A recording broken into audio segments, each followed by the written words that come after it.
Great products. And there's no shortage of that at Continental Airlines. You're flying today with the most professional men and women in the industry. And there are thousands of other Continental professionals working behind the scenes to make sure you have a great trip. So from all of us at Continental, thanks for your business, have a great flight, and come back and see us soon. Welcome aboard. We'll be taking off momentarily, so please make sure your carry-on baggage, tray tables, footrests, and video monitors are stowed and secure, and your seat backs are in the upright position. Whenever the seatbelt light is on, your seatbelt must be fastened low and tight across your lap. To fasten, slide the metal end into the buckle and adjust by pulling the loose end of the strap. Lift the buckle to release. The captain may turn off the seatbelt sign, indicating you're free to move about the cabin.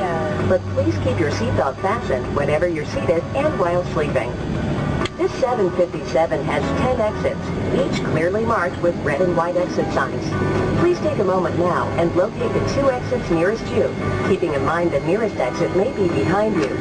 If evacuation is necessary and cabin visibility is reduced, aisle path lighting will illuminate. A change in color or an exit sign will indicate you have reached an exit. All doors are equipped with slide wraps, which may be detached and used as flotation devices. The window exits are equipped with a ramp and off-wing slide. A light raft is located in an overhead bin at the over-wing exits. Your life vest is located in a container beneath or, in some cases, between each seat. Pull on the fabric strap to release the life vest.